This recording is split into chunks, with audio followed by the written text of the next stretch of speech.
सुप्रभात बच्चों, आज की कक्षा में हम आपकी रंगोली की पुस्तक से पाठ 2 जिसका शीर्षक है धानी धरती, इसे पढ़ेंगे हम। धानी धरती के जो कहानी है, इसमें क्या है, क्या संदेश दिया जा रहा है आप सबको, वह देखेंगे हम।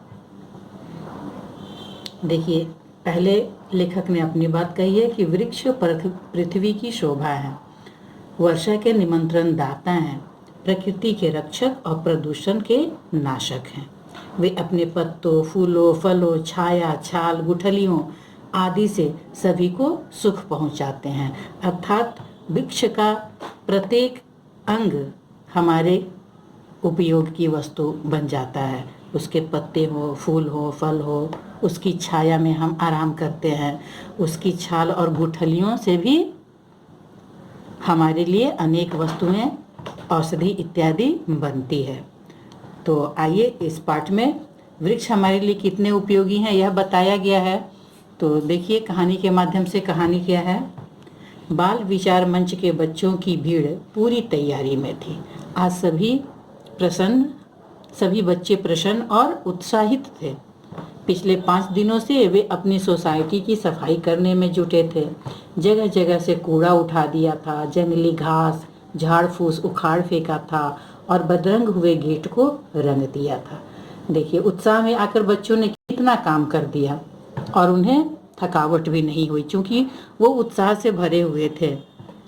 गेट के साथ लगी छोटी लंबी दीवार पर भी कुछ बड़े बच्चों ने अपनी कलाकारी दिखा दी, उसे भी सुंदर बना दिया।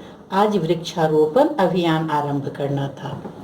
इन सारी तैयारी का कारण क्या था? आज वृक्षारोपण अभियान आरंभ करना था।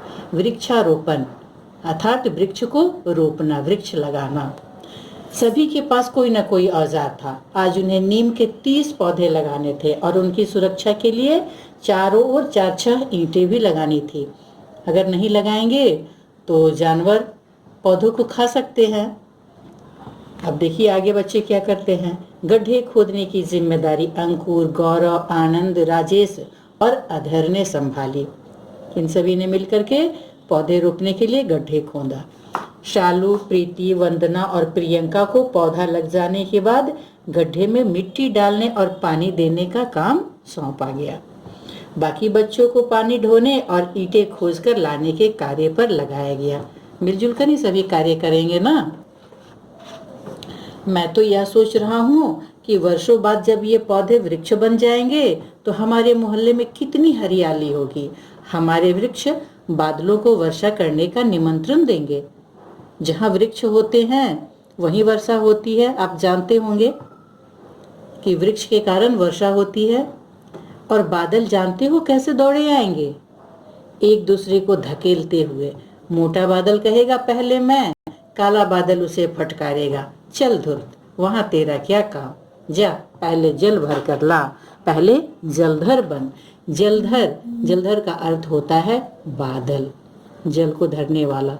बादल को ही जलधर कहते हैं। मनोज जैसे किसी स्वप्न में खो गया था। ये कौन बोल रहा था सारा? मनोज। अरे यह क्या हो रहा है? अचानक किसी कठोर स्वर ने उनकी बातचीत में विघ्न डाला। विघ्न मतलब रुकावट, बाधा। यह चोपड़ा अंकल की आवाज थी, जिनके घर के सामने वाली कच्ची पटरी पर वे गड्ढा खोद रहे थे वृक्ष लगाने के लिए। तो चोपड़ा अंकल को आवाज गई तो वे बाहर निकले थे आवाज सुन करके।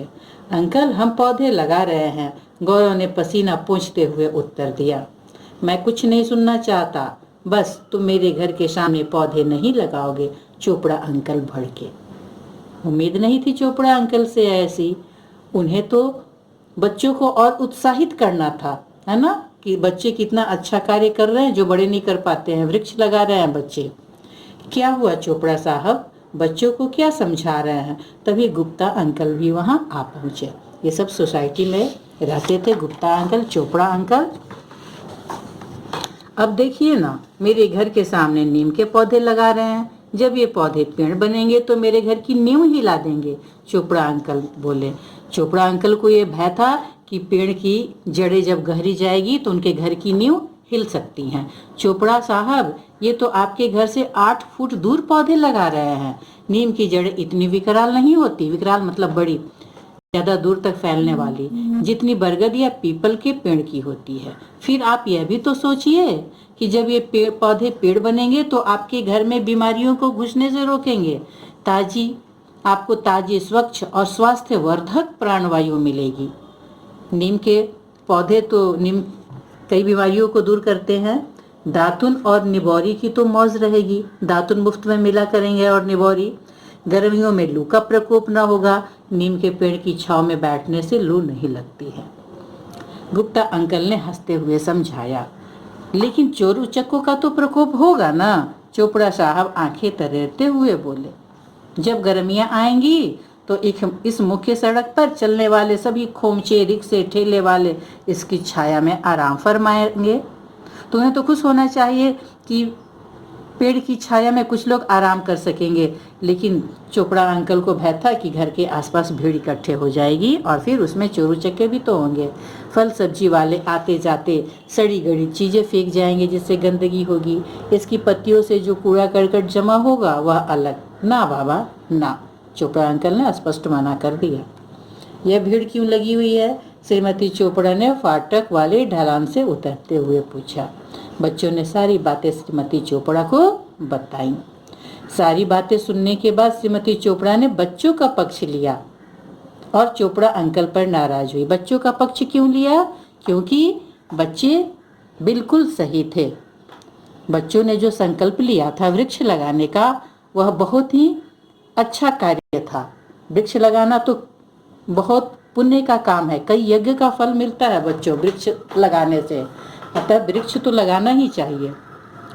तो उन्होंने बच्चों का पक्ष लिया और चोपड़ा अंकल पर वो नाराज हुई। उन्होंने बच्चों को आश्वस्त भी किया, मन निश्चिंत किया कि इस पौधे की सेवा और सुरक्षा की जिम्मेदारी मैं उठाती हूँ। आप सबको चिंता करने की आवश्यकता नहीं है कि वृक्ष मेरे कैसे रहेंगे। श्रीमती चोपड़ा की यह बात सुनते ही सारा वातावरण तालियों से गूंज उठा। हर्ष की लहर दौड़ गई सारे बच्चों में, खुश हो गए सारे बच्चे। चोपड़ा अंकल को भी अपनी गलती का अब एहसास हो गया, है ना? तो कितनी अच्छी कहानी थी। कहानी के माध्यम से वृक्ष के महत्व को बताया गया कितनी अच्छे तरह से। चोपड़ा अंकल भी समझ गए और जो नहीं समझ रहे होंगे वो सारे समझ जाएंगे कि वृक्ष का कितना महत्व है हमारे जीवन में। तो बच्चों, आप पाठ का पठन करेंगे, यह आपका गृह कार्य है, और शब्दार्थ याद करेंगे। शेष अगली कक्षा में। धन्यवाद।